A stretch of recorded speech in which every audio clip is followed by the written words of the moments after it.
안녕하세요. 아이디 유니니 김희애입니다. 부부의 세계는 좀 다른 느낌이었던 것 같아요.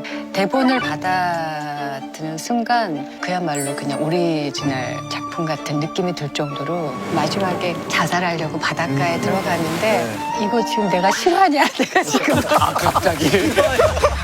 백델데이 2020 뜻깊은 행사 이야기도 나누신다고 해서 불평등하지 않은 세상을 지향하고 있는 백달 테스트를 기초로 한 백달 영화제를 만들어 보면 어떨까 이런 제안을 했었고 윤희에게는 여성 퀴어 영화로서 어떤 성평등 이슈에서 좀 더 멀리 나아간 작품이라는 생각이 들고 김혜라고 하는 배우가 작은 영화에 출연했다고 하는 것 자체가 저는 굉장한 용기 있는 선택이 아니었을까. 많은 분들이 막 되게 의외다. 그럼 질문이 의외야. 너무 좋았어요. 윤희니? 그냥 우연히 길 가다가 너무 짧게 만나잖아요. 그래서 이렇게 승이 안 찼어요.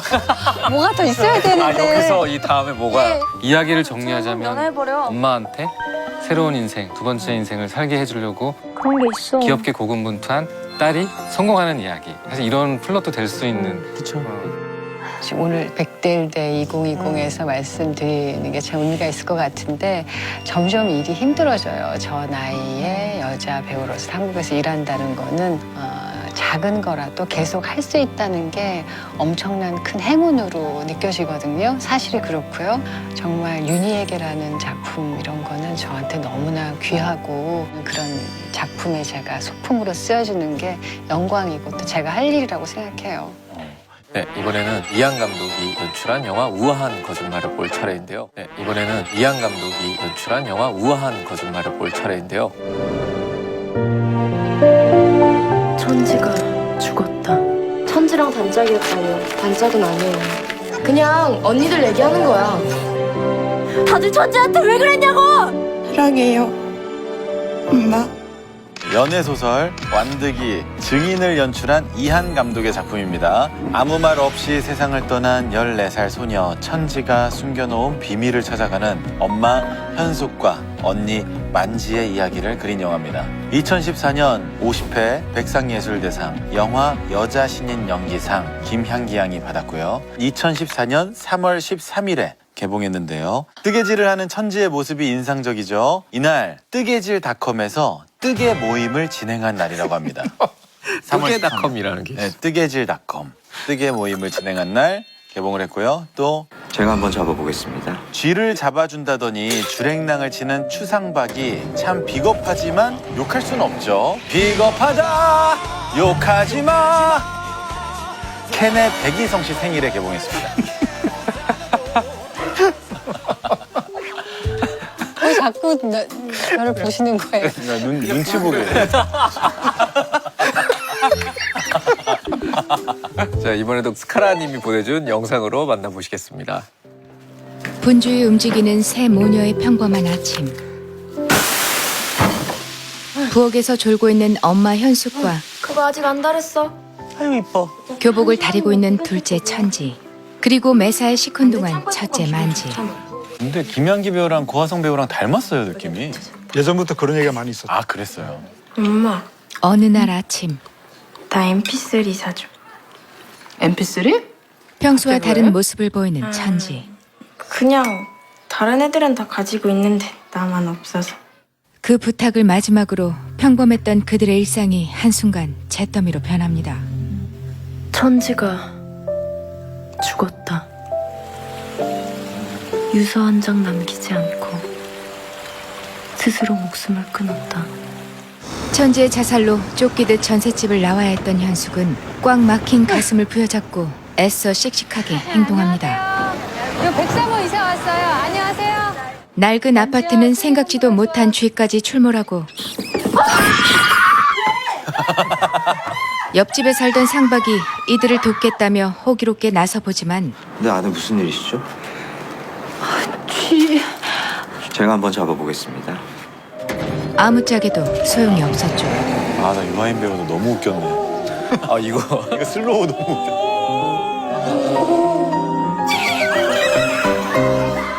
유리는 공짜, 널빤지 3,000원, 서랍장 3,000원. 한바탕 소란이 지나가고 6,000원이네. 제 천지 친구 같은데. 보신각도 화연이네. 늦은 점심을 아, 먹기 배고프다. 위해 동네 중국집을 현지야, 밥 먹자. 찾아가는데 안녕하세요. 현숙을 본 주인의 표정이 같은 아파트로 영 이사 껄끄러웠죠. 왔어요. 종종 보겠네요. 선정포구죠. 아, 네. 안녕하세요. 저 천지 친구 화연이에요. 화연? 만지는 불현듯 이렇게 화연이와 만나고 함께 있지만 다녔는데 무언가 불편해 돈가스 보이던 사주세요. 동생의 모습이 떠올랐죠. 전에 돈가스 못 사준 게 걸려서. 지금 보면 다 혼자서 천지랑 단짝이었고 영화 주인공을 하는 청춘 스타들이 다 모여 있어요. 네. 초등 때부터 자연스레 천지의 이야기를 꺼내며 단짝이 화연을 아니에요. 살피는 만지. 천지 죽은 날에 수행평가 때 천지가 좀 화난 것 같았어요. 흔히 쓰이는 선입견 조장 방법을 알아보자. 1. 칭찬을 베이스로 깔고 모함을 포인트로 주기. 사람들은 베이스보다 포인트에 더 민감하게 반응한다. 예시. 쟤 공부 잘하잖아. 근데 알고 보면 되게 멍청하다. 조잡한 말이 사람을 죽일 수도 있습니다. 당신은 혹시 예비살인자는 아닙니까? 그래도 예비 살인자라는 말은 좀 심하지 않았나? 확정된 살인자라고 할까? 단짝인 척했지만 천지를 반 친구들에게 조롱거리로 만들었던 화연. 나. 아, 넌 뭐가 맨날 미안하냐? 쟤 왜 저래? 그래, 네가 뭘 잘못했다고. 너희들 요즘 MP3 다 있지? 만지는 은근슬쩍 MP3 플레이어 얘기를 꺼내며 화연을 생일도 안 살핍니다. 가지고 다녔는데. 왜요? 천지가 MP3 사달라고 떼쓰다 갔거든. 저랑 선물 교환하기로 해서 그랬을 거예요. 생일 선물로. 화연의 말에 하긴 만지의 의심은 더욱 이제 커져가고 시간도 지났으니까 아이가 스스로 느끼도록 되긴 하지. 의미심장한 말도 던집니다. 유서도 좀 찾아보고. 유서 없다던데. 없긴 왜 없겠니? 찾아보질 않은 거지. 우리 절친각서 쓰자. 너 나 MP3 주기란 거 있지? 그거 생일 선물로 말고 절친 기념으로 주라. 난 너한테 디카 줄게. 화연은 마치 자신의 장난감을 다루듯 천지를 모욕했던 지난날의 흔적을 지우고 또 없애버립니다. 하지만 자신의 흔적을 지운다 한들 다른 친구들의 기억까지 삭제할 방법은 없었죠. 왔어? 저기 앉아. 화연의 생일날 천지에게만 다른 시간을 알려줘 모두의 놀림거리로 만든 모습을 또렷이 기억하는 미라. 좀 늦었네. 3시 아니었어? 아, 2자를 쓴다는 걸 3자를 썼나? 아이들은 은근히 천지를 따돌리며 재미삼아 그녀를 웃음거리로 만들었죠. 아이들이 모두 천지를 따돌릴 때 천지에게 관심을 보인 미라. 진짜 그냥 사각형 뜨는 거야? 담임이 시키대. 나한테 말 걸라고. 가까워진 둘은 함께 비밀 공간도 만들며 각별한 우정을 나눕니다. 하지만 가정에 소홀했던 아빠가 천지의 엄마를 쫓아다니는 걸 보게 되고 이 설정이 진짜 특이한 설정이었던 것 같아요. 엄마? 이에 화가 난 미라는 모두가 그랬던 것처럼 천지에게 한순간 등을 돌립니다. 이거 선생 부탁이었어. 이천지. 올반의 비공식 은따한테 말 좀 걸어줘라. 천지에게 죄책감을 가지고 있던 미라는 오히려 화연을 더욱 몰아붙입니다. 초딩 때부터 너 전학원에 킬러라는 소문 있었어. 애들이 너 조심하라고. 안 그럼 천지꼴 난다고. 기가 막혀. 한편 아이를 앞세우고도 끼니를 챙기는 자신이 한탄스러웠던 현수. 뱃속에서 난 자식 보내놓고 꽃배기로 국수 처먹고 앉았다 생각하니까 어이가 없는데 또 그러고 산다 내가. 아, 이 장면. 만지 또한 천지의 말을 가벼이 넘겼던 지난날이 다시금 떠오릅니다. 언닌 친한 척하면서 뒤에서 욕하는 친구 없어? 그런 애하고는 친구를 하지 마. 만약에 친구 아래가 그런 애밖에 없으면 이전에도 천지가 계속 그런 SOS를 보냈다는 거를 그럼요. 신호를 계속 줬죠. 뒤늦게 계속 깨닫게 되는 거죠. 그럼 난 누구랑 놀아? 아무 일 없던 듯 지내던 평범한 일상에서 문득 떠오르는 천지의 슬픈 그림자가 남은 두 사람을 아프게 하죠. 여기서 나가세요. 뭘 그렇게 놀래요? 어느 날 무슨 죄졌어요? 만지는 천지가 다니던 도서관에서 생각을 좀 추상박을 만나게 되고 천지가 그에게 속마음을 무슨 책이야? 털어놓았던 사실을 알게 됩니다. 오셨어요? 우울증 극복하기. 우울증이면 친구들이 싫어해서 다 떠나요. 그래서 숨겨야 돼요. 근데 아저씨는 천지랑 무슨 사이예요? 어떻게 가족도 모르는 걸 다 알고 있어요? 그래서 가족이야. 모르니까 평생 끈끈할 수 있는 거지. 한편 창고에서 휴식을 취하던 현숙은 유서 한 장 남기지 않은 천지의 메모를 발견하고 한동안 슬픔에 잠깁니다. 엄마, 나 아파. 학교 안 가면 안 돼? 아파도 학교 가서 아파. 전부 다 아파도 학교 가서 아프라 그랬나 몰라. 저거는 굉장히 관용구죠. 예. 너무 많이 들었고 하기도 하는 말이겠다. 우선 가. 오더라도. 그러게 말이야. 예, 말씀하세요. 이런 말씀 드려도 괜찮은지 모르겠지만 화연이라는 애가 천지를 좀 괴롭히는 것 같아서요.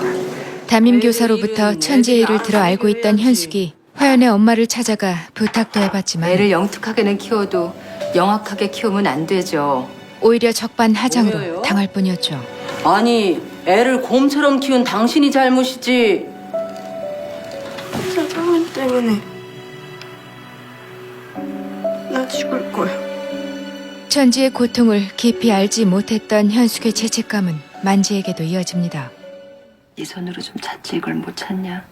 현숙은 천지가 숨겨놓은 두 번째 실타래를 그 찾아냅니다. 안에 봐. 그 속에 천지가 남긴 편지 있어.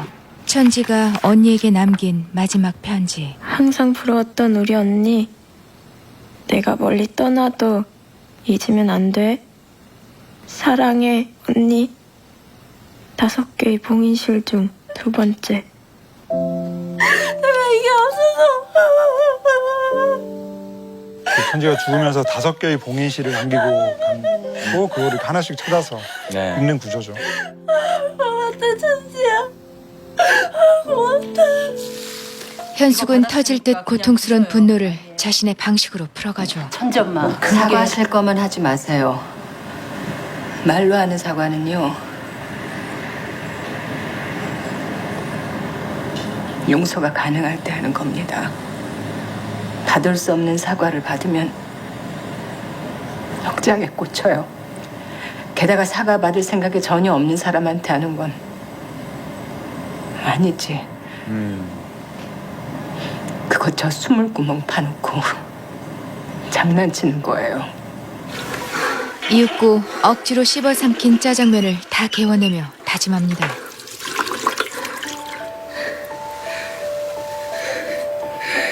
이제 알겠어? 내가 왜 여기로 이사 왔는지. 당신들 평생 내 얼굴 보면서 살아봐. 담임 시간에 숙제 있나? 그걸 왜 여기까지 와서 묻냐? 지영아, 화장실 같이 가자. 안 가. 이제 천지의 입장이 돼버린 화연은 아프다는 핑계로 학교를 빼먹기 일쑤입니다. 며칠 만에 학교에 등교한 화연은 사물함에서 천지가 남긴 실타래를 발견하죠. 이거 선물. 별 생각 없이 다른 친구에게 실타래를 줘버리는 화연. 결국 그 친구가 우연히 세 번째 편지를 발견하게 됩니다. 하연이 얘 미친 거 아니야? 제 연기 너무 잘하죠. 하연이가 준 거지. 만나고 싶어. 이거 가지면 안 돼? 어떻게 변했을지. 자기가 왕따인데 왕따인 거 모르는. 예, 다 내가 너 왕따 시킬 거야. 그런 분위기로 하잖아. 언니, 전에 내가 줬던 털실 가지고 있어? 어? 그거 사물함에 있을걸? 왜? 천지가 화연이한테 준 털실에서 이게 나왔어. 천지가 화연에게 남긴 세 번째 메모를 들고 언니를 찾아가는 미라. 학교에서도 붙어있네. 그런데 그때 만지가 이를 알게 되고 세 사람은 천지가 미라에게 남긴 네 번째 메모를 함께 열어보죠. 가끔은 네 입에서 나온 소리가 내 가슴에 너무 깊이 꽂혔어. 그래도 용서하고 갈게. 처음 본 네 웃음을 기억하니까. 너 천지한테 무슨 짓 한 거야? 어? 애들이 응가 다 시키는 거 알면서도 눈 감아준 건 나뿐이야. 근데 아빠랑 천지 엄마랑 같이 있는 거 본 대로 천지가 너무 미웠어! 결국 모든 걸 털어놓는 미라와 너 만지에겐 미안하지만 천지가 동생의 그거는 입장을 대변할 만지는 수밖에 그만해. 없던 미란. 앞으로 동생 일로 할 말 있으면 나한테 해. 미라한테 윽박 지르지 마. 만지는 미란에게 화가 났지만 동생을 감싸주는 그녀를 미워할 수는 없었습니다. 한편 화연의 중국집에선 빈 그릇 털이범을 잡아내느라 정신이 없었죠. 요즘 자꾸 우리 그릇만 없어져요. 화연의 엄마는 그 범인을 예상하듯 말합니다. 누군지 알 것 같다. 하지만 범인은 가까이 있었습니다. 이사를 가야 모든 게 끝날 거라 생각한 화연이 며칠 전부터 사라진 빈 그릇 털이의 주범이었죠. 이제야 모든 걸 확실히 알게 된 만지는 등교하지 않은 화연의 뒤를 밟습니다. 멀리도 왔다. 그거 뭐야? 우리 거예요. 그런 화연의 이거? 모습을 본 만지는 그저 씁쓸할 뿐이었죠. 천지한테 왜 그랬어? 다들 천지한테 왜 그랬냐고! 저도 천지가 그리워요.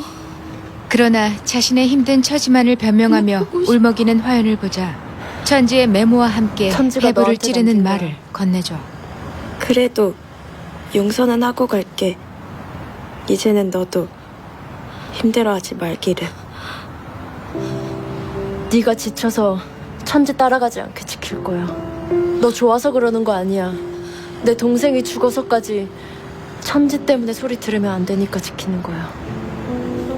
같은 시각 눈에 넣어도 아프지 않을 딸의 빈자리를 어루만지는 현수.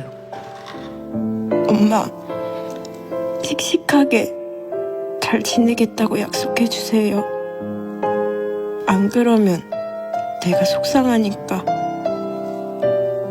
사랑해요, 엄마.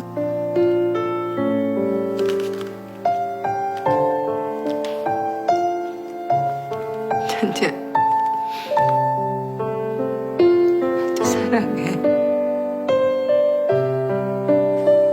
생각에 잠겨 집으로 돌아가던 중 든든해 보이는 만지를 본 현숙은 또 다른 각오를 하고 씩씩하게 걸어갑니다. 엄마 기다렸죠? 엄마, 꿈에 천지 나왔다? 웃고 있니? 아주 활짝. 우리가 천지 안아줬어. 잘했나 보네. 근데 윤희에게도 그 우아한 거짓말로 그 딸을 잘 넣어가지고. 딸 잘 키웠어요. 네, 딸들이 다 엄마 같아. 너무 위로를 해주는 거예요. 남은 자들의 상실과 죄책감에 대한 슬픈 기억법. 잘 지내고 있지? 지나고 보니 아무것도 아니지.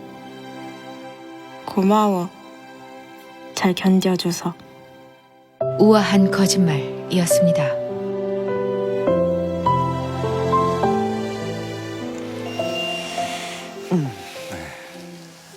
자, 얼마 전 저희가 방구석에서 완득이를 함께 봤거든요. 우아한 거짓말은 완득이의 원작자 김려령 작가님과 이한 감독님이 다시 한번 만난 작품입니다. 김여령 작가님은 정말 훌륭한 작가이신 것 같아요. 네. 물론 이한 감독님이나 뭐 배우님들도 다 훌륭하시고 뭐 그렇지만 이 두 작품은 일단 김여령이라는 작가의 원작이 가지는 어떤 힘이 너무 강력하다고 생각을 해요. 그리고 이한 감독이 완득이를 하면서 작가님으로부터 지지받고 신뢰받을 수 있었기 때문에 우아한 거짓말까지 온 거고. 그러니까 한 감독이 한 작가의 작품을 연달아 이렇게 영화하는 케이스는 굉장히 좀 드물다는 생각이 들고요. 그건 어쩌면 김여령 작가와 이한 감독 사이에 어떤 되게 돈독한 유대감이 있기 때문에 믿고 다음 작품도 영화할 수 있지 않았을까라는 생각이 드는데요. 아까 뭐 김여령 작가님 말씀도 하셨지만 그 작가의 말에 그런 얘기가 있더라고요. 나도 어렸을 때 그런 결정을 하려고 마음 먹었던 적이 있는데 제발 그러지 말아라. 막상 어른이 되어 보니까 뭐 그렇게 화려하지도 않고 뭐 재미도 없지만 그래도 그때 그런 결정을 하지 않고 지금까지 살아온 것에 대해서 얘기를 하면서 절대 이 영화 속 주인공처럼 그런 결정을 하지 말아라라고 얘기를 한 게 작가님의 얘기였고요. 지나고 보니 아무것도 아니지. 고마워. 잘 견뎌줘서. 이제 알겠어? 내가 왜 여기로 이사 왔는지. 이 영화는 김희애 배우의 오랜만에 스크린 복귀적으로 화제를 모았던 기억이 나요. 김혜 배우는 그 우아한 거짓말의 엄마 현숙 역으로 21년 만에 스크린에 복귀를 하셨고요. 바로 그 1993년이었죠. 이 오석근 감독의 101번째 프로포즈에 출연하신 그 다음으로 무려 20년 동안 영화 출연을 하지 않으시다가 사실 이한 감독님이 굉장히 좀 노력을 하셔서 김희애 배우를 다시 이제 영화계로 이렇게 모셔왔다라고 얘기를 할 수가 있겠는데요. 그 우아한 거짓말은 그 당시에 김희애 배우가 그 이전 드라마에서 좀 보여주지 못했던 다 큰 두 딸과 함께 살아가는 그 엄마 역할이기도 했고 또 비슷한 시기에 꽃보다 누나 같은 그 예능 프로그램에도 출연하시면서 아 김희애 배우가 뭔가 좀 새로운 모습을 조금 보여주려고 하시는 것 같은 그런 느낌까지도 조금 받았었고요. 또 특히나 이 작품에서는 첫 장면부터 반찬 투정하는 딸들 앞에서 국이라도 하나 끓이지. 후라이 안 먹을 거야? 응. 아싸. 하면서 이 계란 후라이를 먹는 그 모습부터 사실 이 작품은 뭐 김희애 배우의 어떤 먹방 영화라고 해도 될 정도로 이후에 뭐 짜장면, 단무지, 국수까지 정말 맛있게 드시죠. 근데 20년 동안 정말 많은 시나리오를 받으셨을 것 같은데 영화를 안 하셨던 이유가 있었을까요? 그런 건 특별히 없었고요. 네. 계속 일이 물리고 물려서 다른 일을 하고 계셨고. 네, 그래서 그랬던 거고 우아한 거짓말은 저도 만들기 너무 재밌게 봤거든요. 네, 그래서 같이 작업하신 거라 그래서 믿고 하게 됐죠. 천지 아빠. 천지 만나면 왜 그랬느냐고 묻지 마. 그냥 꼭 안아줘. 이 영화를 보면 현수, 장난이야, 만지, 장난. 천지, 화연 등 다양한 여성 캐릭터가 등장해서 그런지 심리 묘사가 굉장히 섬세했었던 것 같아요. 무슨 구경이 하고 싶은 거니? 근데 심지어 그 여성들이 각각 나이대가 다 다르잖아요. 중학생과 고등학생은 되게 다르잖아요. 그럼 엄청 큰 차이죠. 네. 그럼요. 그리고 엄마이자 직장인 또 되게 다르고. 근데 이런 각각의 여성들의 어떤 심리 묘사, 감정 묘사를 되게 탁월하게 잘한 작품이라고 생각해요. 그래서 흡사 여러 명의 여성들의 옴니버스처럼 느껴질 정도로 전체를 끌고 나가는 힘이 되게 좋다라고 생각을 하고. 이를테면 천호희 배우가 맡았던 역할은 사실은 굉장히 기능적일 수도 있는 역할이거든요. 그렇잖아요. 그렇죠. 근데 그렇게 표현하지 않아요. 너무나 인상적인 옥상씬 때문에 그냥 딱 각인시켜주는 게 있는 건 그만큼 이야기 구조나 심리 묘사가 되게 탁월하고 연기들도 물론 너무나 좋았고. 한번 싸운 거 가지고 그렇다고 죽어? 미안. 하여튼 이 작품 속에서 이 첫째 딸 만지는 남의 일에 큰 관심이 없는 정말 무심하고 좀 쿨한 성격의 언니로서 동생의 고민을 흘려들었다고 하는 그런 죄책감 때문에 조금 괴로워하는 역할이고요. 그렇게 천재의 죽음을 추적하기 시작하면서 내적인 변화를 겪게 되죠. 항상 부러웠던 우리 언니. 내가 멀리 떠나도 잊으면 안 돼. 고맙다 천지야. 고맙다.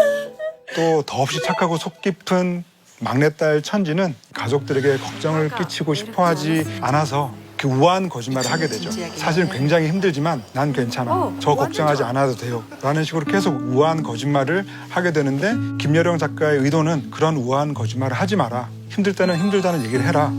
라는 그런 얘기를 전하고 있는 것 같다는 생각이 드는데요. 근데 저는 솔직히 화연이가 제일 얄미웠는데 이 화연이의 사연을 보면서 이게 만약 얄미워만 해서 괜찮은 걸까라는 생각도 또 들더라고요. 나쁜 아이죠.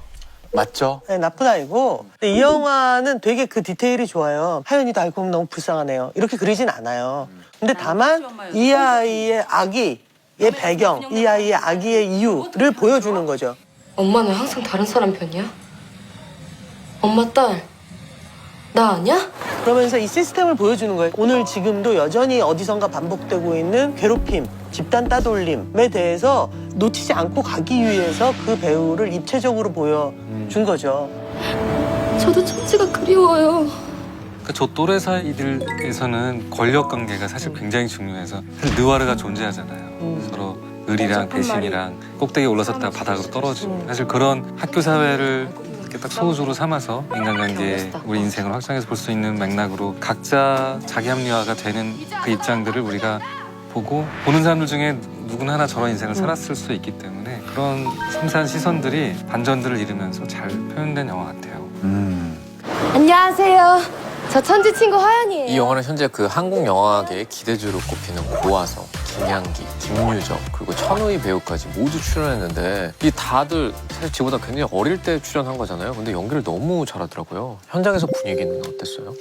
저도 이제 너무 오랜만에 하고 이러니까 얼떨떨 해갖고 솔직히 잘 몰랐어요. 근데 저는 주로 이제 그 TV는 어떤 그 당시 제가 막 한창 할 때는 왜 어른들 많이 나오시고 이제 그러다가 갑자기 애기들하고만 일을 하려니까 뭐 어떻게 되는 건가 그냥 막 저도 정신없이 찍었는데 잘 하더라고요. 뭐 잘한다는 건 알았는데 처음에 시사를 기자 시사회 할 때 같이 봤어요. 저도 그랬는데 저는 애기들하고 연기해서 어떡하지 그랬는데 너무 잘하는 거예요. 처음 봤는데 한규도 잘하고 뭐 유정우도 잘하고 아성우도 잘하고 뭐 천우희도 잘하고 너무 잘해서 제가 그 전체를 다 보면서 너무 감동을 먹어가지고 지금 누가 누구 걱정하는 거야. 애들이 너무 잘해서 그때 막 눈물을 흘렸던 기억이 나네요. 아무튼 그때부터 쟤네들이 범상치 않더니 결국은 현장에서도 그게 느껴지셨어요? 현장엔 저 얼떨떨 했다니까. 그러니까. 현장에서 모르다가 이제 완성. 아니 그냥 뭐 말씀 좀 제대로 들으세요.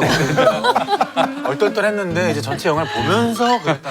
그러니까 이제 물론 못하는 게 아니라 그냥 잘하나던데 저도 제 할 일 바쁘고 그래서 그냥 첫 시사회에서 봤는데 그 눈빛이랑 이런 게 정말을 하고 있는 거예요. 아까 보시겠죠. 정말을 하고 있다. 네. 그래서 너무 감동받아서 그때 막 바보같이 울었던 기억이 나요. 와. 좋아. 너랑 나랑 말도 많고 좋아. 힘차게 살아. 아주 좋아. 영화를 보면 이 현숙은 자식을 잃은 엄마의 모습치고는 사실 비현실적으로 느껴질 만큼 굉장히 씩씩한 엄마잖아요. 어떻게 그렇게 씩씩할 수 있었을까요? 오히려 그게 더 가슴 아팠다 그럴까요? 그냥 슬프고 뭐 울고 정말 상상도 못하죠. 자기 아이를 먼저 보낸 엄마. 콘크리트를 콸콸 붓고 그 위에 철물을 부어 굳혀도 안 묻혀. 묻어도 바락바락 기어 나오는 게 자식이야. 그럼에도 불구하고 또 일을 나가야 되고 살아야 되고 또 한 아이가 있고 정말 가슴에 맷돌을 몇 개씩 얹는 그런 상황인데도 불구하고 그거를 누르고 다시 또 살아나가는 그것이 더 가슴이 아프지 않나 그렇게 생각이 들었어요. 저는 김희애 배우가 그 마트에서 우동. 전 그 장면. 네. 뱃속에서 난 자식 보내놓고 꽃배기로 국수 처먹고 앉았다 생각하니까 어이가 없는데. 내 배로 낳은 자식인데 나 배 채우려고 먹고 있다. 수나 처먹고 있다. 이런. 네. 정말 아무리 비극적인 상황에서 배는 고프거든. 맞아요. 결국은 배는 고프고 먹고는 버텨야 되고 왜 먹어야지 오후 일 할 거 아니에요. 왜냐면 저도 아버지 돌아가셨을 때 제일 아버지가 사고로 돌아가셨는데 그때는 사실 그렇게 현실감이 없어서 막 장례를 치러 가고 그럴 때는 그렇게 눈물이 많이 안 났어요. 근데 저도 어느 날 그냥 혼자 밥을 먹는데 거기서 팍 터지더라고요. 그냥 내가 일상을 지금 소화하고 있다라는 그 느낌과 여러 가지 막 생각이 들면서 그래서 그 장면이 나왔을 때 정말 이렇게 가슴을 때리더라고요. 아니 근데 조금 전에 제가 살짝 놀랐던 부분이 이제 감동을 먹었다라고 표현을 하시더라고요. 너무 감동을 먹어가지고 막 눈물을 흘렸던 기억이 나네요. 김희애 씨 그 고급스러운 말투 속에 감동 먹었어요 이러는데 이게 내가 잘못 들었나 귀를 살짝 의심했는데 그 표현을 하실 정도로 감동을 받으신 거 아닙니까? 그 중에서도 가장 격하게 좀 공감이 됐던 뭐 장면이라든지 대사 어떤 부분이 그러셨는지. 제일 감동 먹은 거는 글쎄요, 뭐 기억하실지 모르겠지만 이제 거의 마지막 후반부에 미라 언니랑 미라 초대해서 밥 먹여요. 그러면서 제가 이렇게 끌어안는. 뭐 대단한 사람 모양 다 용서하고 사랑할 필요도 없고 미움은 미운 대로 좋으면 좋은 대로 그거면 충분해. 그렇게 사는 거야. 아마 엄마는 어쩜 알지도 몰라요, 이런 상황들을. 근데 그냥 먹자. 품고 그냥 인생에 대해서 이렇게 두런두런 하는 얘기가 참 좋았어요, 그 씬이. 맞아. 저는 그 마트에 출근해서 다 같이 모여서 인사하잖아요. 무엇을 도와드릴까요? 사실은 무엇을 도와드릴까요라는 말을 사실은 전에 딸한테라도 했었으면 좀 알았을 텐데 그러지 못하고 그러네요. 출근해서 무엇을 도와드릴까요 스마일하는 그게 너무 짠하죠. 그러네요. 거기 이상한 진상 남자친구도 계속 찾아오고 진상으로 연기하셨죠. 그러니까 뭔가 진짜 이게 뭔가 너무 별로인 남자를 너 안고 싶어서 아무것도 못하겠단 말이야! 그리고 지금은 정말 보기 힘든 장면인데 걸핏하면 손을 올려요. 아, 쫓아와서 언제든지 때릴 것처럼 하는 그 느낌이 사실 그래서 그 여기도 나비 효과가 제일 무서운 사람이 저 사람이 죽은다는 걸 목격한 지점 때문에 마음이 바뀌어서 네 엄마 연애하나 보더라. 이거 선생 부탁이었어. 이천지 올반의 비공식 은따한테 말 좀 걸어줘라. 사실은 이렇게 천지가 엄청난 도미노를 겪게 되잖아요. 그 사실 이 남자만 좀 나쁘지 않았으면 이 남자가 없었더라면 이게 전혀 다른 얘기가 됐겠 네, 그랬을 수도 있겠다는 생각이 드니까 너무 큰 역할을 했구나 이 악당이 그런 생각이 들더라고요. 저는 마지막에 만지가 천지를 구하는 꿈을 꾸는데 조금만 더 이렇게 소통을 했더라면 좋았을 걸 해서 그 씬이 너무 슬프기도 하고 짠하기도 했지만 뭔가 굉장히 아쉽기도 했었거든요. 그러니까 저는 이제 사실 이 영화를 보면서 만지가 다 어떤지를 알고 제가 좀 만지 같거든요. 그러니까 뭐 그런 걸 고민을 해? 라고 생각할 때가 되게 많아요. 그래 마음이 아프지 뭐 어떻게 해야 돼? 뭐라고 생각하고 좀 그런 게 있어요. 친한 척하면서 뒤에서 욕하는 친구 없어? 그런 애하고는 친구를 하지 마. 친구 아래가 그런 애밖에 없으면? 그럼 그냥 혼자 다녀. 그러니까 타인의 삶에 대해서 가볍게 생각하는 게 아니라 모든 인생은 그렇게 우여곡절이 있고 비극적이야 라고 생각을 하다 보면 근데 어느 순간 이걸 타인에게도 행하게 되는 순간 그게 되게 폭력적으로 된다는 걸 알고는 있어요. 네. 그거 왜 그러세요? 에? 아니에요, 근데. 왜 나한테 그러니까 그래서 되게 열심히 이쪽에서 기어를 돌릴 때가 있어요. 누군가 나 요즘 이런 것 때문에 힘들어. 그럼 저도 모르게 힘들겠지. 근데 기어를 그 순간 돌려서 그렇구나 라는 말을 하려고 되게 애를 쓰면서 내가 조금 어른이 됐구나라고 생각할 때가 있거든요. 맞아요. 실제로 제가 너무 따뜻함을 많이 느끼는 게 꼭 오셔서 사람들이 있을 때는 그럼 뭐 그냥 그럴 수 있지라고 말씀하실 수 있는데 둘이 있을 때 딱 오셔서 성규야 네 잘못 아니야. 넌 잘했어. 넌 잘하고 있어. 이렇게 해주시는 그거 게 이제 울컥울컥해요. 그게 이제 기아를 돌리는 거예요. 그러니까 진심은 아니에요. 근데 진심 아니었어요. 예. 나 거기에 감동받고 있어. 근데 마지막 대사가 되게 울컥하잖아요. 지나고 보니 아무것도 아니지. 고마워. 잘 견뎌줘서. 어떻게 보면 천지가 그거는 모두에게 보내는 것이기도 하고 내가 끝내 이 결정을 안 하고 이곳에 다시 왔을 때 나를 위해서 쓴 쪽지일 수도 있는 거잖아요. 그렇죠. 그러니까 우리는 사실 가족끼리는 되게 잘 소통하는 거라고 착각하지만 되게 안 되는 이유 중에 하나가 잘 모르는데 잘 안다고 착각하기 때문인 것처럼 사실은 천지 역시도 그랬던 거죠. 그러니까 만지하고 엄마만 천지를 몰라본 게 아니라 천지도 사실은 그냥 엄마한테 엄마 나 어떤 애가 나 괴롭혀? 라고 얘기할 수도 있잖아요. 근데 그걸 못한 거고. 그러니까 가족 사이에서는 그게 잘 안 되는 것 같아. 맞아. 네 엄마한테 꼭 말해. 꼭이야. 그래서 저는 이 작품을 보면서 이제 원작 소설하고 영화를 함께 보면 좋겠다라는 생각이 들었던 이유가 이 미라라고 하는 친구가 왜 이렇게 갑자기 돌아섰을까라고 생각을 해보면은 네. 사실 원작 소설에서는 미라의 아버지인 광만호가 그 집에서는 그 엄마의 머리채를 잡고 막 폭력을 행사하는 그런 폭력 남편으로 등장을 했죠. 그랬던 아버지가 마트에서는 천지 엄마에게 거의 막 무릎을 꿇다시피 구애를 하니까 완전히 마음이 돌아설 수 있는 거거든요. 그럼에도 이 미라 입장에서는 내가 이러저러해서 마음이 바뀌었다는 얘기를 좀 해줬으면 좋았을 텐데 좀 그러지를 못했기 때문에 어떻게 보면은 미라까지 포함해서 5개의 실타래를 받은 모든 사람들이 천지를 죽인 좀 공범이 아닐까라는 생각이 드는데요.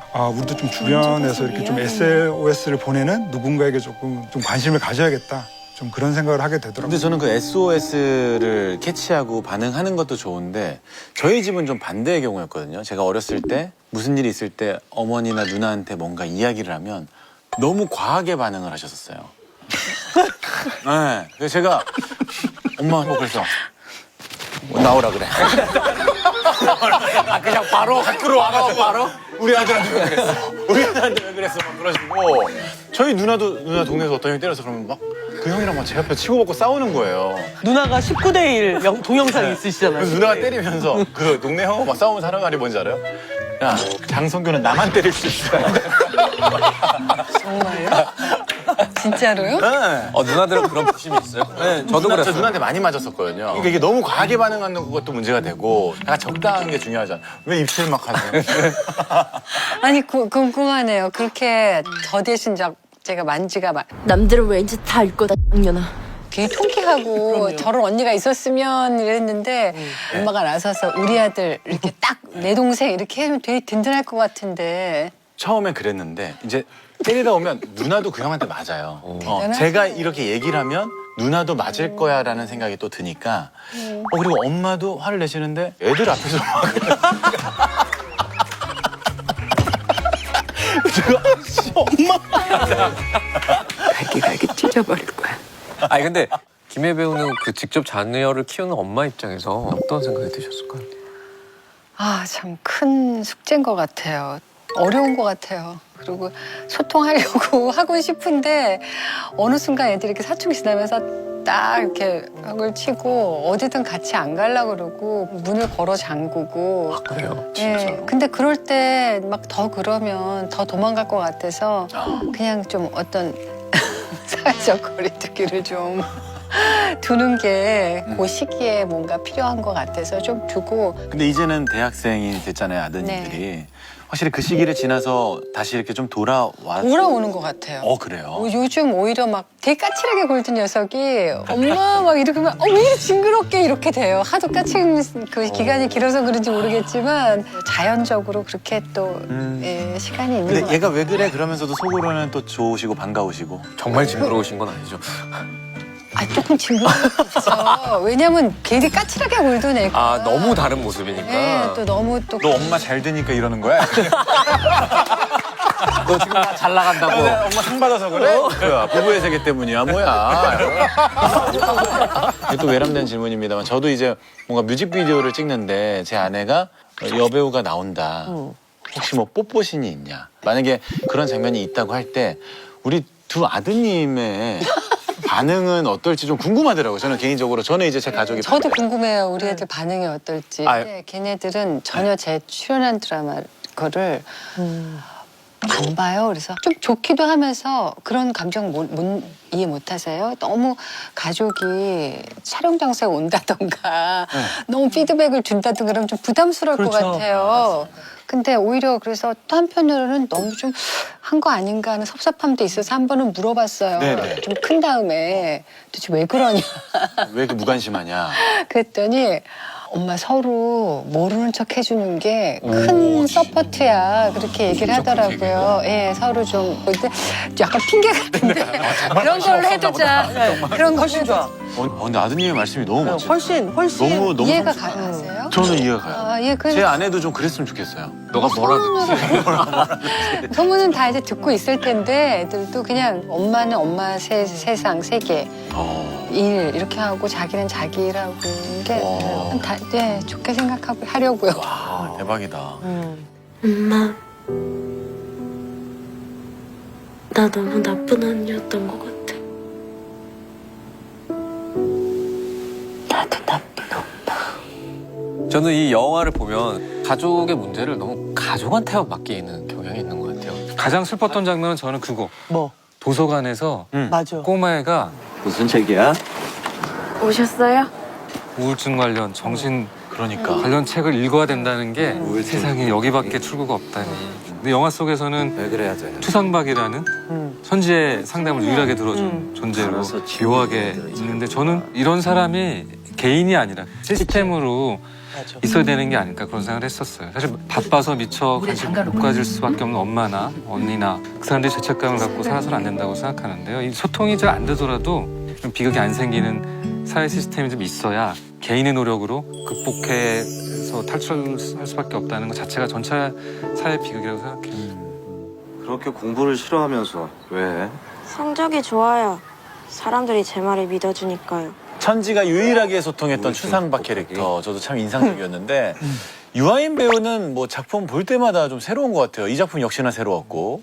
그 유아인 배우가 약간 특별 출연한 게 약간 신의 한 수 같은 그런 좀 아 느낌이 정말 들었어요. 신의 한 수였어. 그 원작 소설에서는 기러기 아빠 캐릭터인데 그 연령대도 낮추면서 이 공무원 고시생 추상박. 아저씨 라코예요? 저 공무원 시험 준비 중에 있습니다. 딱 5대5 가로말을 늘 하고 있어서 작품 속에서는 언제나 5대5라고 하는 별명으로 불리는 캐릭터인데요. 사실은 천지가 유일하게 이제 속내를 털어놨던 인물이죠.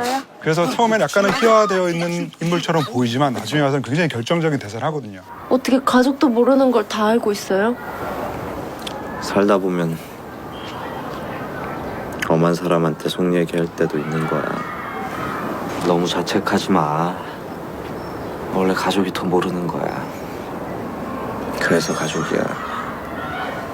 모르니까 평생 끈끈할 수 있는 거지. 너무 자책하지 마라고 하는 그런 얘기를 해주면서 오히려 계속 지난 날을 끝까지 자책하고 후회하는 만지를 좀 어루만져 주거든요. 그러니까 이 작품에 유아인 배우가 출연할 수 있었던 데는 아무래도 이한 감독의 전작 완득이를 함께 했기 때문인데요. 네. 사실 이한 감독도 유아인 배우에게 이런 역할을 제안했을 때 출연할 수 있을까라는 기대가 한 10% 정도밖에 안 됐는데 제가 한번 잡아보겠습니다. 유아인 배우가 하고 싶다라고 흔쾌히 이제 캐스팅에 응하게 됐고요. 또 그러다 보니까 그 완득이에서 아버지로 출연했던 박수영 배우가 이 경비 아저씨로 까메오 출연하셔가지고 여기서 약간 좀 티격태격하는 친한 관계잖아요. 이걸 어떤 때는 3,000원 받고 어떤 때는 5,000원 받고 이러시면 안 되죠. 지금은 경기가 안 좋잖아. 그때하고 같아. 보름 전이에요. 뭐 우리 자식 같아 보여가지고 뭐 이런 얘기를 하게 되는데 자식 같아서 양보하는 거야. 이 박수영 배우도 그 대사를 자기가 만들어 와서 그래요? 그 완득이를 연상하게끔 이 대사를 넣어주면 자기가 출연하겠다라고 얘기를 해서 이 영화 속에서도 이 완득의 부자관계가 조금 이어지는 것 같아요. 그런 느낌이 있죠. 그리고 그 후에는 그 김희애 배우하고 유아인 배우가 커피가 진짜 맛있어요. 맥심. 우아한 거짓말 이후에 밀회로 재회하게 되는데 사색도 감정도 없는 기교가 무슨 소용이야?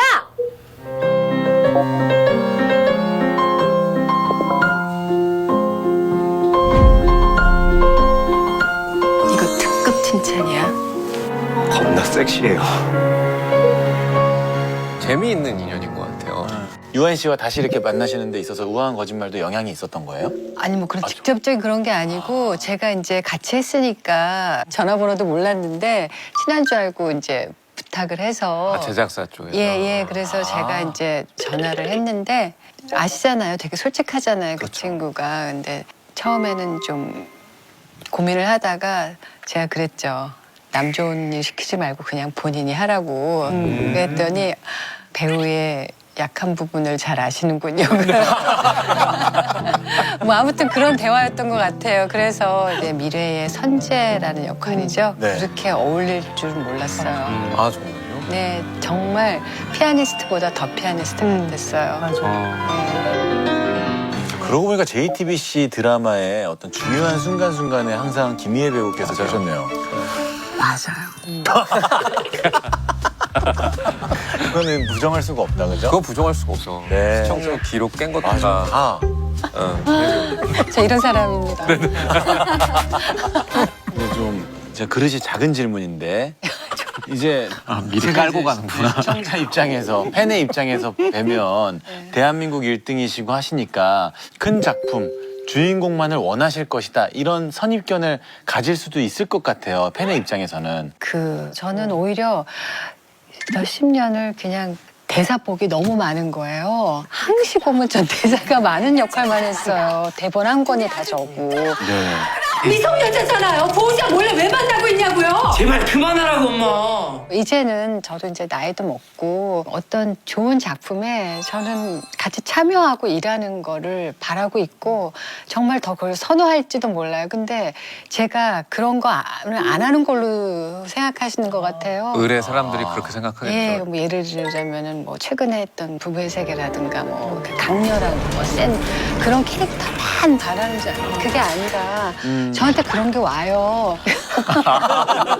그런 거 위주로 오나요? 네, 저한테는 막 아니야, 이렇게 다 왜 이래? 강하고 막 이렇게 뭔가 그렇다면 행동 똑바로 이런 해. 거를 많이 해와서 그런지 그런 것만 제가 찾는다고 생각하시는 것 같은데 사실은 그렇지 않고요. 정말 수많은 캐릭터들 중에 강한 것만 위주로 이렇게 초이스를 하신다라고 생각하는 분들이 의외로 많으실 것 같아서 시나리오 작가님들도 사실 다른 것들에 대해서도 다 열려 있다라고 하셨는데 네. 그런 시나리오도 기다리고 있다고 한번 구체적으로 말씀하시는 거는 어떨까요? 공개적이 아니라 뭘 무슨 수를 써서라도 알리죠. 좀 그런 것 같아요. 제가 옛날에 아들과 딸로 이제 막 유명해지니까 계속 그런 청순가령 아들과 딸 같은 피해자 막 이런 역할만 들어오는 거예요. 나 혼자서 싸우는 거야. 그러더니 이제 김 선생님이라는 그런 천재적인 작가께서 내 남자 여자에서 그런 확 바뀌는 걸 저한테 주셔갖고 근데 또 그다음부터 계속 판바닥만 들어오는 거예요. 뭐 그래서 세고 막 파탄에 빠뜨리고 남자를 그런 것만 들어와서 한 몇 년 쉬었어요. 저도. 그러다가 이제 우리 민 감독님이 저를 그런 여사장님을 시켜주셨을 때 너무 좋았던 게 아, 이 감독님이 나를 바꿔주시려고 그러는구나. 엄마 그때 우리한테 극했냐고 선대질이라도 한번 해봐야 되는 거 아닙니까? 혼자 나이라니까 얘. 이 사람아, 이좀 갓나 이 새끼들. 나는 거기서 살라고 했었을 뿐입니다. 소포대 와레와레와 무식해라 노여라 손자이 났다 고래가 닌게이 다이스로 아치카이 나로까. 김희애 배우님께서 사실 여기 앉아 계시는 민규동 감독님하고 영화 네. 허스토리로 함께 작업을 하셨던 사이잖아요. 네. 저는 누가 허스토리 봐줬다 그러면은 너무 감사하고 여러 가지로 너무 힘든 게 많았지만 힘든 만큼 하길 잘했다. 너무 감사하게 생각하고 있죠. 保証金が出るまでやめないあなたたちの目の前で自殺してやる 저는 배우로서 저의 또 다른 면을 보고 또 다른 면을 끌어내주려는 분한테 최선을 다하는 게 배신 안 하는 거라고 생각해요. 저 할미가 기사님 어머님은 어쩌실 겁니까? 그래도 남 얘기하다 그따구로 말씀하실 거예요. 그래서 정말 감독님이 정말 많이 시키시더라고요, 저를. 치를 떠시네요. 진짜 최고 고생했거든요. 감독. 거의 리딩도 잘 안 하시고 현장감을 굉장히 중요하게 여기시는 배우인데 아 그래요? 저는 리딩을 10번도 더 했으니까 본인도 두려워하고 나도 두려워하고 그 두려움을 극복하기 위해서 다 되는 줄 알아. 끝까지 먼저 다 보려고 하고 리딩 전날은 너무 긴장하셔서 응급실에 가시기도 하고 진짜요? 저는 신경 쓰면 좀 위가 아파요. 아무래도 이 감성, 이게 연결이 돼 있어요. 신경 쓰면 위가 딱 굳는 좀 그런 게 있는데 감독님이 정말 끝까지 자꾸 시키는 거예요. 근데 어떨 땐 약도 오르고 아니 내가 지금 무슨 데뷔하는 사람도 아니고 제가 안 하는 사람이 아니에요. 아이고 집에서 100% 연습을 해오는데 와서 또 하라 그러고 감독님 때문에 위가 아프셨거든. 그랬는데 저도 이러면 안 된다. 겸손해야 되고 또 옆에서 저를 가장 저의 아군이잖아요. 저를 제일 앞으로 나아가게 해주려는 사람이 얘기하는 걸 들어야지. 자꾸 그냥 내 하던 대로 하면 그게 정말 매너리즘이고 클리셰로 그냥 따라가는 것밖에 더 돼요. 그래서 참아야 돼. 성질 죽여야 돼. 그리고 했죠. 많이 누우셨어요. 네, 그랬는데 이제 저도 좀 겁이 났던 게 사투리를 이제 처음에 리딩을 하는데 그 김선영 배우라고 있잖아요. 그만큼 했으면 많이 했다 고마해라. 저한테 다 하더니 언니 안 되겠는데. 끝나고 저한테도 와서도 면전에요? 이 영화 안 되겠는데요. 그러니까 발연기를 한 거예요. 발연기를 네, 그러니까 이게 부산 사투리 때문에. 저는 그냥 뭐 끝 어미만 대충 처리하면 되는 건 줄 알았는데 무식이 용감이라고 그걸 몰랐어요. 우리 할머니들의 억울함을 다 받아주는 그 신고센터가 대를 쓰는 거야. 그 가면 광고로 저절로 되고 뭐 기생강강으로 추락했던 그 이미지가 한 번에 팍 올라가 버린 거지. 거의 외국어 같았어요. 외국 사람이 한국말로 욕을 한다거나 제가 그런 센 대사가 많았잖아요. 근데 그거를 이제 전혀 못 느끼겠어요. 다 똑같은 것 같은데 뭐 하면 그거 울산이다. 뭐 하면 그건 창원이다. 대구다. 뭐가 이렇게 많아. 아니 그 미세한 차이로 다 다르니까. 네, 그래서 막 돌겠더라고요. 그래서 네. 대본 리딩을 많이 하신 거구나. 그래서 리딩하고 힘들어하는 부분을 제가 좀 고치는 거예요. 근데 문제는 사실 김희애 배우님 보기에 그냥 너무너무 잘할 것 같잖아요. 네. 근데 사실 굉장한 노력형 배우고 준비를 엄청나게 하는 분인데 그 많은 준비를 해왔는데 이게 뭐가 바뀌어 있으니까 좀 더 쉽게 하려고 바꿨는데 그게 또 이제 고통으로 가고. 악순환이네요. 왜냐면 김희애 배우님 정도 경력이고 사실은 이런 것들 보면 그렇게 생각하기 되게 어렵거든요. 출자 입장에서 사실 그렇잖아요. 근데 감독님은 저를 막 어떻게 하는데 감독님 계속 웃으면서 네 조용. 저 웃음. 네 얘기하면 정말 어떻게 저렇게 이성적일까. 같이 망할 수도 있죠.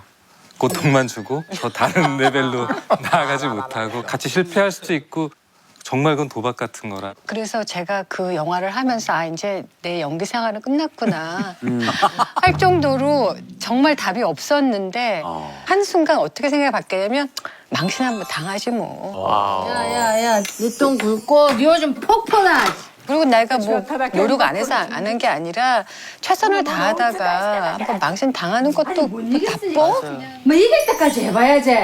근데 그렇게 해서 그런지 첫날 촬영을 갔는데 저는 항상 시작하기 전에 좀 미리 가서 이렇게 세트장의 분위기나 이런 게 좀 편해진 다음에 찍어야 제 페이스를 보여줄 수 있거든요.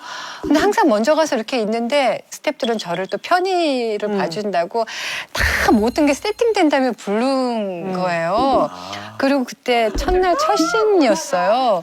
여사장님들이 한 10분인가 모시고 막 거기서 제가 원맨쇼를 하는 건데 그 리허설까지 다 마친 후에 저를 부른 거예요. 그래서 갑자기 막 심장이 막 버벅버벅 떨면서 김선영이 언니 그래서 되겠어 그랬는데 한 테이크에 끝났어요. 아이고 우리까지 되도 않은 결명을 떠니까 열비 몇 년째 신입이 없다 아이가.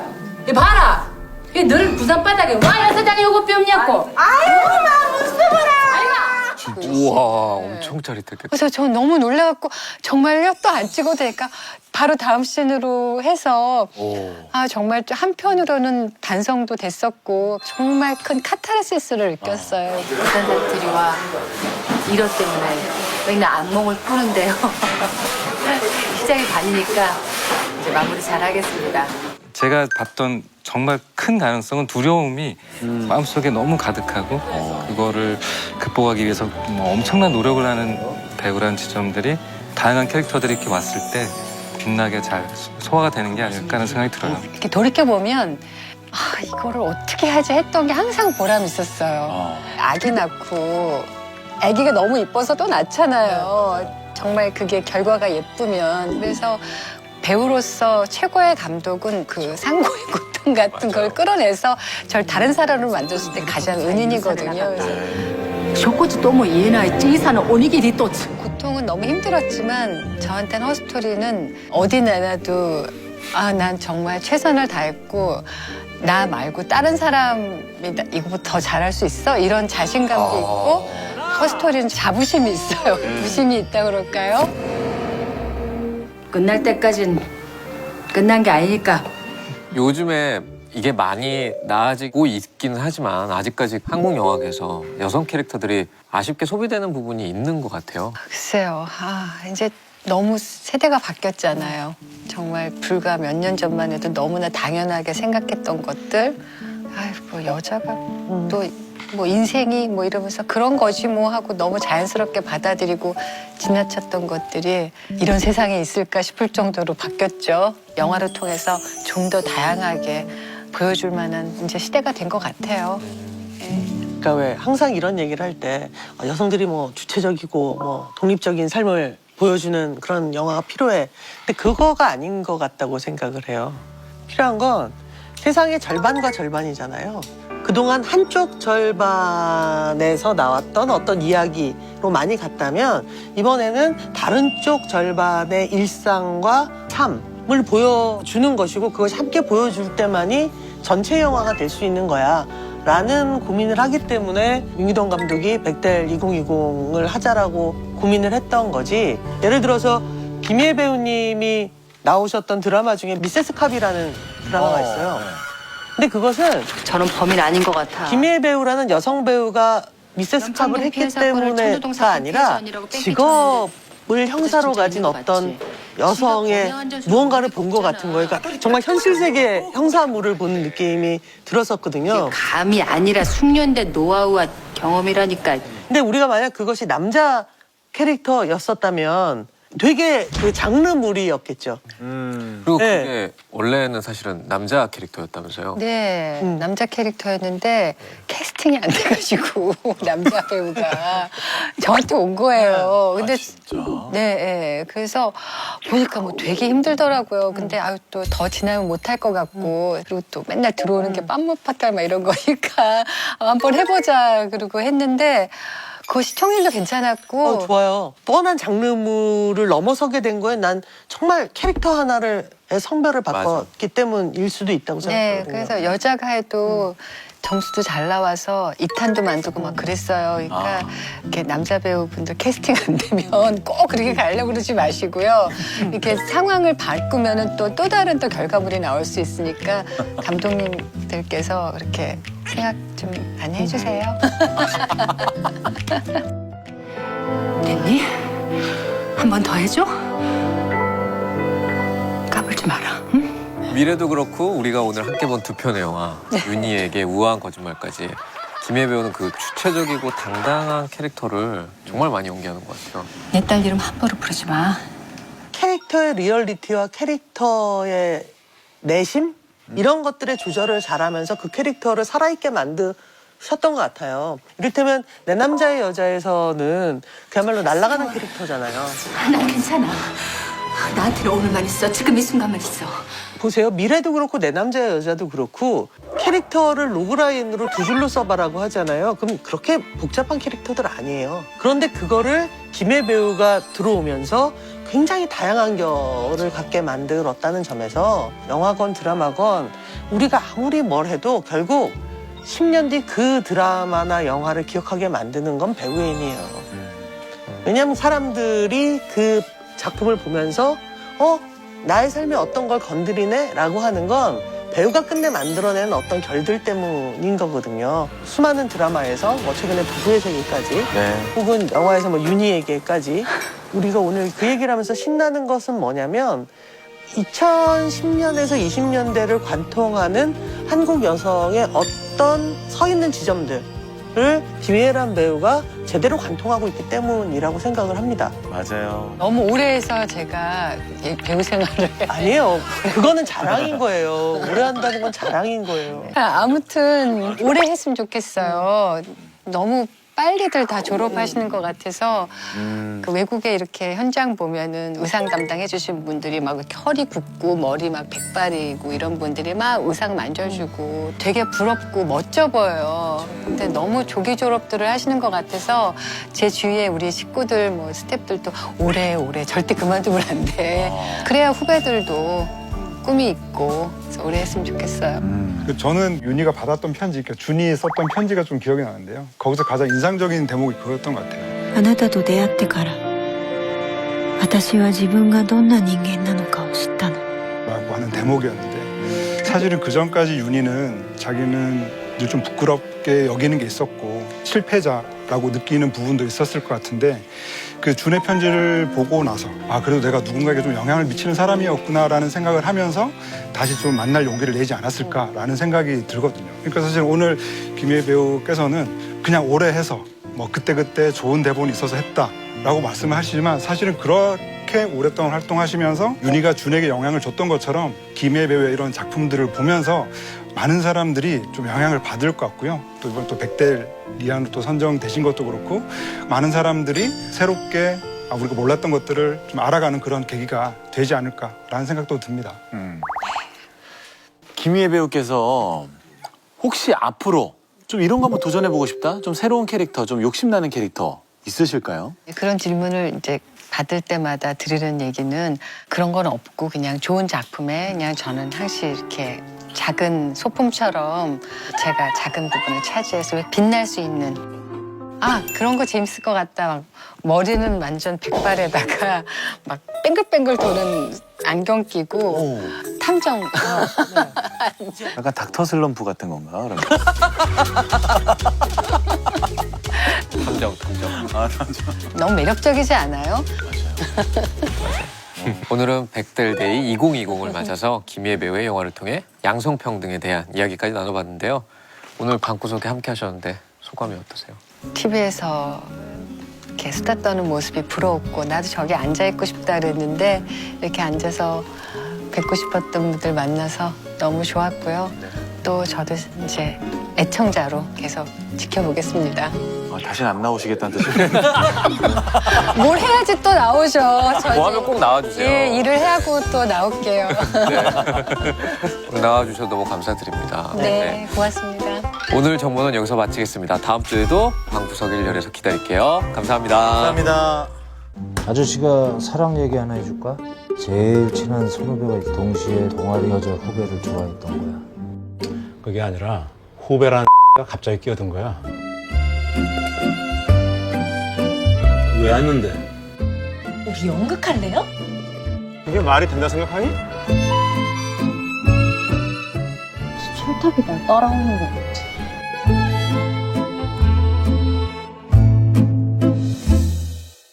코로나19 상황이 심상치 않습니다. 장마 전설에 이어서 태풍까지 기록적인 폭우가 쏟아졌습니다. 영가시와 더 임파서블입니다. 지구 온난화가 아니라 이건 지구 가열이다. 치명률이 95% 이상이에요. 과천과학관 이정모 관장님과 가정의학과 명순건 교수님이 오늘 두 분의 목표가 귀에 피가 나도록 얘기하겠다. 드디어 말할 기회가 생겼구나. 과연 그럴까요?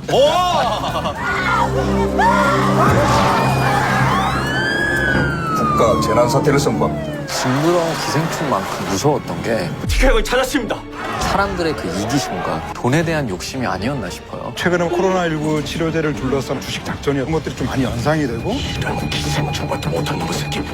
영화에서 구충제가 결국 영가시의 치료제가 된 건데 코로나 백신이나 치료제가 어느 정도 개발이 지금 진행되고 있는지. 코로나19 치료제 개발 1년 안에 가능하냐? 어렵죠. 그런데 가되겠다. 아 진짜로요? 네. 우와.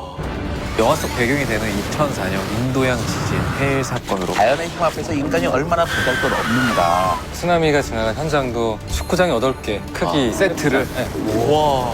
만약에 원자력 발전소 엄청 많은 그곳으로 온다거나 이랬을 때 지구 전체적으로 엄청난 재앙이 이 얼마나 이타적일 수 있는가가 이 재난을 극복하는 데서 가장 중요한 것 같아요. 배려하면서 같이 사는 연습들을 우리가 좀 평소에 해야 되는 것 같아요.